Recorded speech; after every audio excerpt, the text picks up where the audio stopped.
৪৯-এর স্বাধীনতা টিকতে পারে নাই, যেমনভাবে ৭১-এর স্বাধীনতা পেয়েও মানুষ সেই স্বাধীনতাকে উপভোগ করতে পারে নাই, ঠিক তেমনইভাবে আজও যদি উপদেষ্টা যারা নিয়ন্ত্রণ করছে, যারা উপদেষ্টা নিয়োগ দিচ্ছে, বা যারা রাষ্ট্রের সর্বোচ্চ পর্যায়ে আছে, তারা যদি এখন স্বর্ণ চিনতে ভুল করে কষ্টি পাথর দিয়ে যদি যাচাই বাছাই না করে, আল্লাহর কসম করে বলি ২৪-এর স্বাধীনতাও টিকবে না। কথা বলেন ঠিক কি না?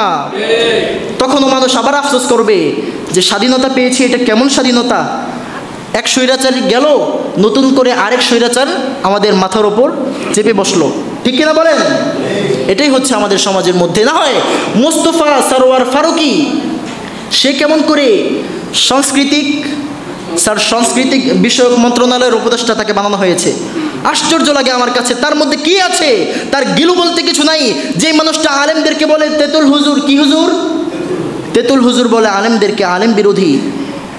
এখন জিজ্ঞেস করা হলে বলা হয় যে তাকে তো বানানো হয়েছে, এর কারণ হচ্ছে সে তো যখন ওই সমন্বয়করা যখন আন্দোলন করেছিল তখন সে একটা স্ট্যাটাস দিয়েছিল ফেসবুকে। আশ্চর্য, স্ট্যাটাস তো আপনারাও দিয়েছেন, দেন নাই আপনার স্ট্যাটাস? আমরাও দিয়েছি। তো এই জন্য তাকে উপদেষ্টা বানাইতে হবে?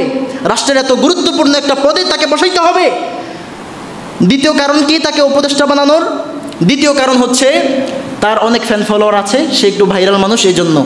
তাহলে আমি বলবো তাসলিমা নাসরিনেরও তো কিছু ভক্ত বাংলাদেশে আছে না নাই? তাহলে তাসলিমা নাসরিনকে এনে আপনারা বানাই দেন উপদেষ্টা। ওই কি একটা মণি যেন, পরিমণি নাম, এটারও তো ফ্যান ফলোয়ার আছে না? বেশ্যা, এই মেয়েটারও তো অনেক ফ্যান ফলোয়ার আছে, তাহলে এটারে বানান না কেন আপনার উপদেষ্টা? হায় হায়, আমাদের লজ্জা বলতে কিছু নাই। যে স্বাধীনতা আমরা পেয়েছি, যে রক্ত দেখেন ২০১৩ সালে যখন ছাত্ররা রক্ত দিল, ওলামায়ে কেরাম রক্ত দিয়েছে, তখন এই নিঝুম মজুমদার সহ মোস্তফা সরোয়ার ফারুকী এরা স্ট্যাটাস দেয় যে আমাদের ঢাকা শহরটা এখন ময়লা মুক্ত হয়েছে, আবর্জনা মুক্ত হয়েছে। জোরে পড়েন নাউজুবিল্লাহ। এর মানে সে কি বোঝাতে চাইলো?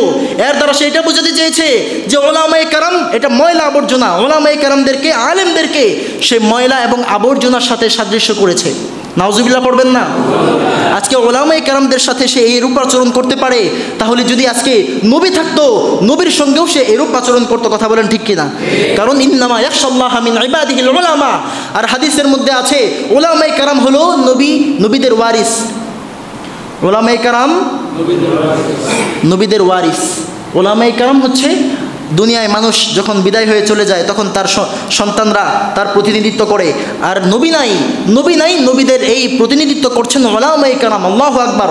আর ওই ওলামায়ে কেরামদেরকে যারা ময়লা বলে, যারা আল্লামা বাবু নগরীকে নিয়ে মিথ্যাচার করে, যারা আল্লামা আহমদ শফি সাহেবকে তেতুল হুজুর বলতে পারে, তারা আর যাই হোক কোশ্চিনকালেও এই দেশের মানুষের জন্য শান্তি কামনা করতে পারে না। কথা বলেন ঠিক কিনা? বুঝতে হবে তারা ওই পূর্বের স্বৈরাচারীকে ফিরিয়ে আনার জন্য একটা নীল নকশা তৈরি করতে চায়। কথা বলেন ঠিক কিনা? এজন্য মুসলমান আমাদেরকে সাবধান হতে হবে। আজকে তো আমরা স্বাধীনভাবে এই কথাগুলো এখনো পর্যন্ত অনেকগুলো মঞ্চে বলা যায় না।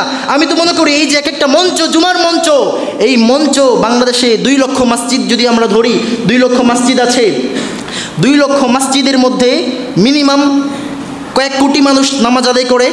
ঠিক কিনা বলেন? তো প্রত্যেকটা মঞ্চকে মিডিয়া, এটা এক একটা মিডিয়া।